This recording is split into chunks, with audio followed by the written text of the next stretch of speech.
Hello, everyone. How's everyone doing today? Love to hear that. We have a very special guest on our show today. Her name is Amanda Levensohn. Give it up for Amanda. Hello. Yeah, Hello. hey Amanda. That's great. Okay. So Amanda is plays a variety of hats. She is a contract producer at Twitch and also Coby's girlfriend. And she is going to talk to us today about live streaming. Yeah, thanks for having me. I'm excited to be here in blue raspberry form. Yes. We figured blue raspberry was perfect for Amanda because she recently dyed her hair blue. Yep, fully embodied by my virtual character. My first question for you is, what got you interested in live interactive content? I first got interested in live streaming quite a while back, and Instagram Live started happening because I thought Instagram Live was really problematic. It's kind of a short form, shortcut way to stream live, and it doesn't really allow artists and celebrities or just regular people on Instagram to actively be able to engage and really create things in a creative and like high production quality way. So I saw that Twitch was a great alternative to that and wanted to get more involved with creating Twitch content. That's awesome. Very cool. So, next question. How does live interactive content differ from non-live, non-interactive content? And what are some of the advantages of live interactive content? So live interactive content allows for audience interactivity, which is what makes Twitch so special. There are a lot of ways for audiences to be able to actively engage with, their idols, whether they're gamers or celebrities. That's something that is just completely not possible with non-live and non-interactive content. On Twitch, you can literally have a full conversation with the celebrity of your dreams. And Twitch is an amazing opportunity for artists to be able to engage with their super fans. Because for artists, they always want to know, like, who are the people that love me the most? Who are the people that are buying my tickets and buying my merch? There's a way to get to know them by name. You'll know their birthday. You'll know what they ate for dinner last night. You'll get to engage with people on a level that's not possible with non-interactive and non-live content. And even if you're making a TV show or doing a talk show, it's more like a video game because it can progress as you create and engage with people. And you can give people the opportunity to influence how your show changes as it progresses and moves on. That's awesome. So, my next question is, Twitch is, I feel like for most people, they think of it as a gaming streaming platform.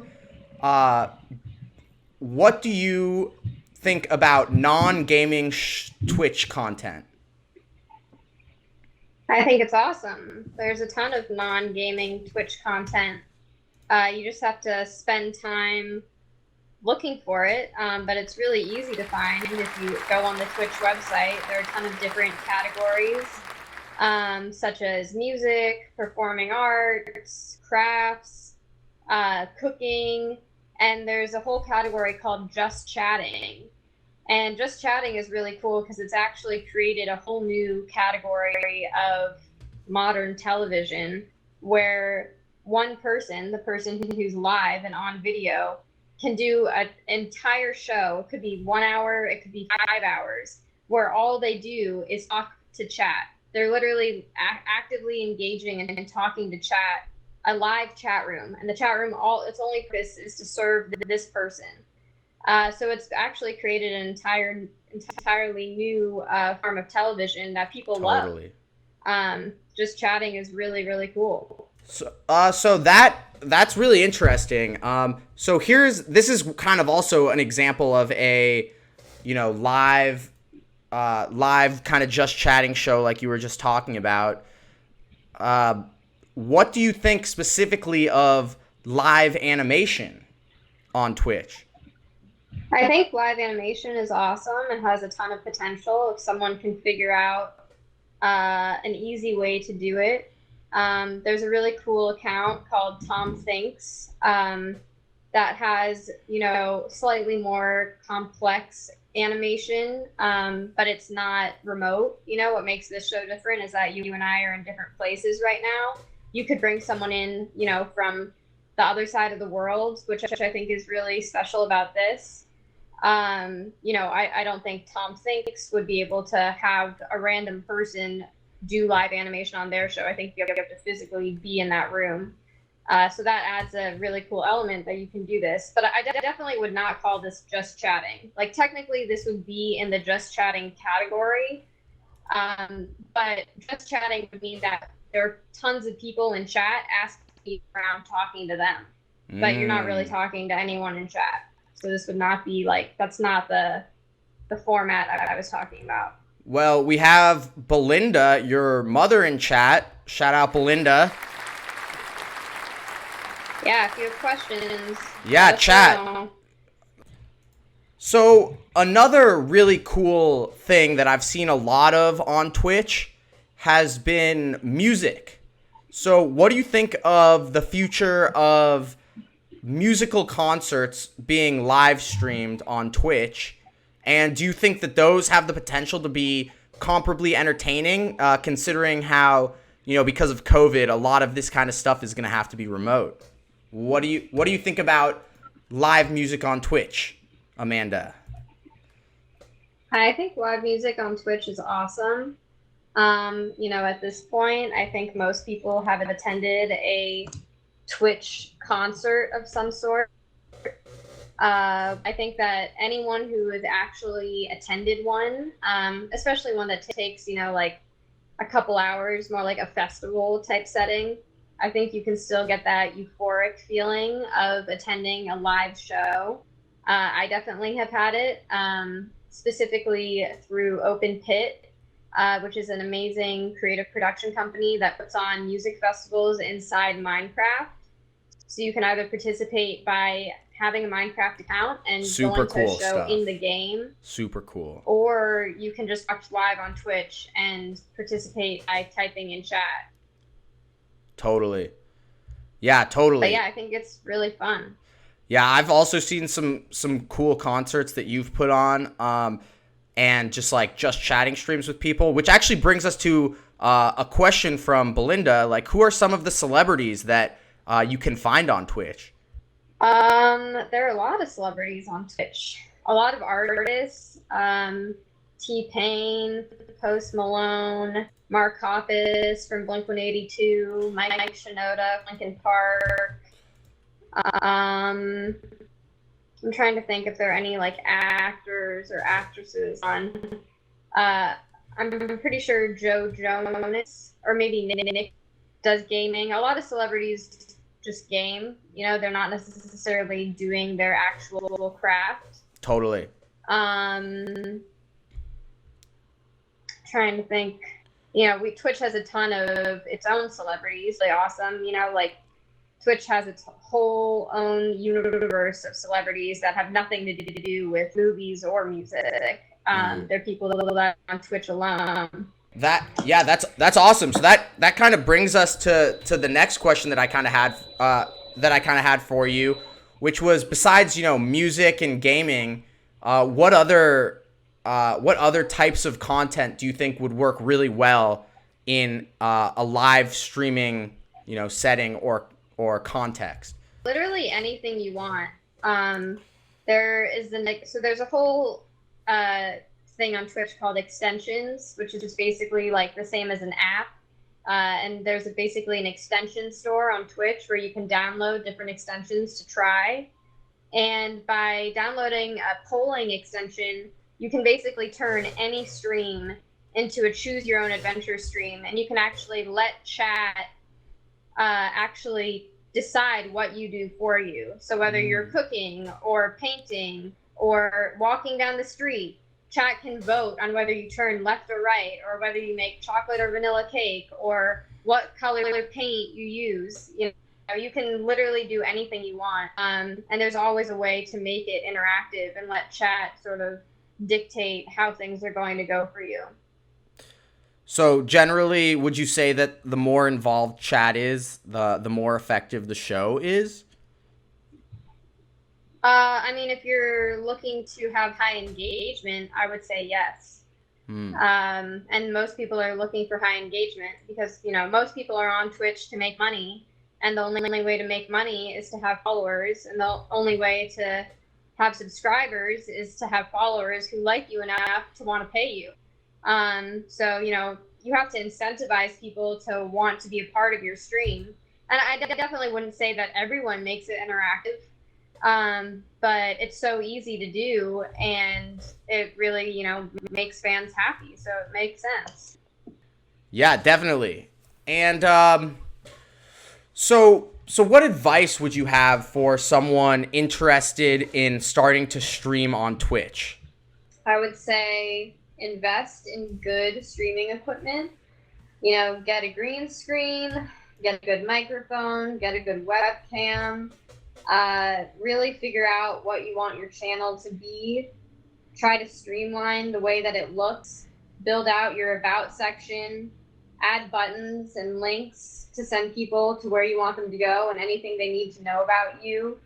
And make a schedule so that people know when you're going live, and post about it on all of your social media platforms so that people are constantly reminded where and when you're going to be on Twitch. And work with a graphic designer to customize the way that your channel looks. Another really important thing is to use call to actions on screen. So tell people to post their questions in chat by putting a bug on your screen that says, ask your questions in chat. And also use extensions as much as possible, like featured chat or control plus. Yeah, that's really excellent advice that Coby's brain needs to be doing more of. I agree. So you mentioned that people are actually making money on Twitch. Belinda has actually a great question. So can you explain the economic model for making money on Twitch?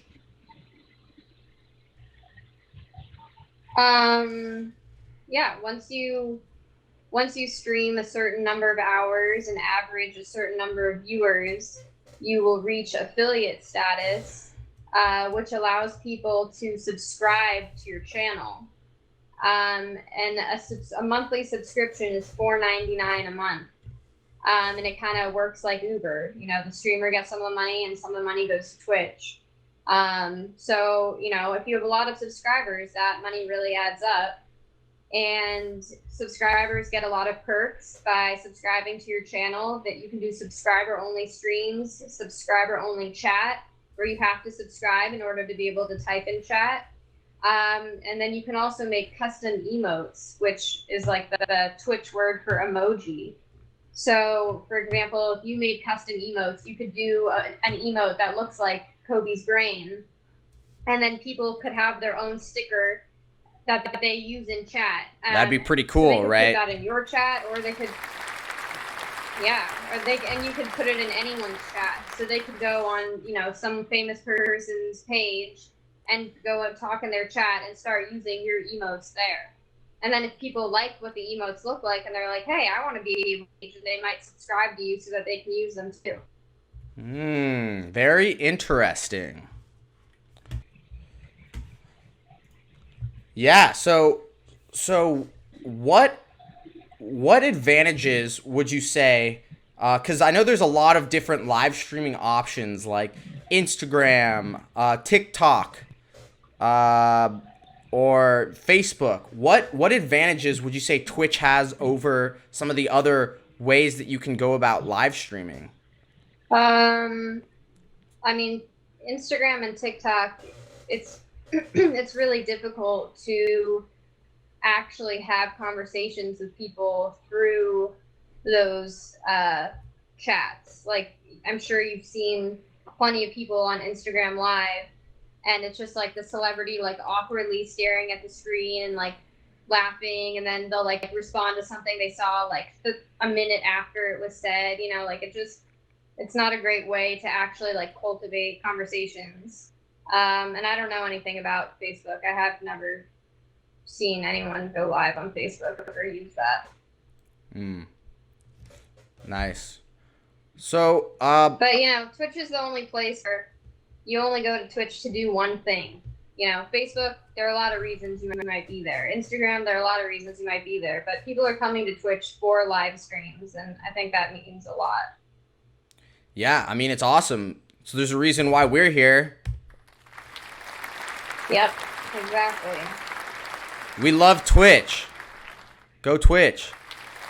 Woo! Shout out Twitch. So our final question that we have for Amanda, who has been a great guest so far. Thanks. Of course, we've loved having Amanda on the show.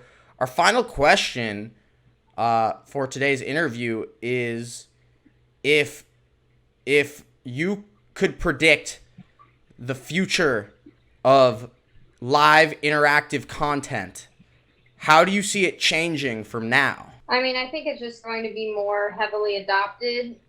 I could see, you know, TV networks making their own Twitch channels, you know, making content specifically for Twitch. You know, maybe in the very distant future, I could actually see the chat room concept being brought to television. I noticed that whenever I watch Twitch a lot, and I get so used to typing in chat that when I watch regular TV, it feels really weird not to be typing like my commentary about it in chat. And I always like have these ideas coming into my head about like what I would say if I was watching a show on Twitch. So I think, you know, it makes a lot of sense for TV networks to think about incorporating that, because it just increases engagement and the way that it changes the way people watch shows, and it gives them a lot of immediate feedback that, you know, researchers want. So I think it'll be heavily adopted in the future. It's just a matter of time. So we actually have one more question based on the chat coming from both actually Belinda and my mom. Shout out the moms. Hey. Do you have some popular channels or shows on Twitch that you would recommend to our audience? Yeah, I would definitely check out my friend Hannah. Her channel is /Hannah Wins, HANA. We love Hannah. Big Hannah fan. Yeah, Hannah has an awesome interview show where she interviews her friends that are artists every week. I've learned so much about some of my idols that I didn't know about previously, because Hannah is just so good at asking questions. I recommend checking out the Sushi Dragon. He has an amazing channel. He uses like incredible VFX live during his streams. He's like a green screen wizard and just has like the most fun, crazy visual effect shows that you've ever seen on Twitch. Definitely recommend checking out Tom Thinks. It's like the only comparable live animation channel other than Coby's Brain. Coby's Brain. Yeah, I would start with that. Shout out Coby's Brain. We love that. Any other ones? Any other ones, Amanda? I'm trying to think. You know, the American Eagle Foundation has a Twitch channel if you want to go watch some eagles fly. Hold on, I'm I'm trying to look at the ones that I follow real quick. Yeah, there's a lot of great channels on Twitch. This was a pretty big question. Sorry about that, Amanda. Sorry, no clap was necessary there. Oh, I would check out Young Skirt. He's an awesome producer. Oh, yeah, shout out Young Skirt. He's working with our friend Paper Penguin. He's working with our friend Paper Penguin on some new beats. Yeah. Exactly. Jovian is an awesome DJ who has a really good setup. There are a bunch of amazing drag queens on Twitch, like Deer and Bitch that do incredible makeups and act, which I would definitely check them out. Aphrodite does live tarot readings and yeah. Nice. These are some great recs. You heard him here first from the one and only Amanda Levensohn. We can't thank you enough for being on this show today, Amanda. Thanks for watching, everyone. Hopefully we'll have more guests as awesome as Amanda in the future. But thanks for watching today. Thanks for having me. All right. We're out.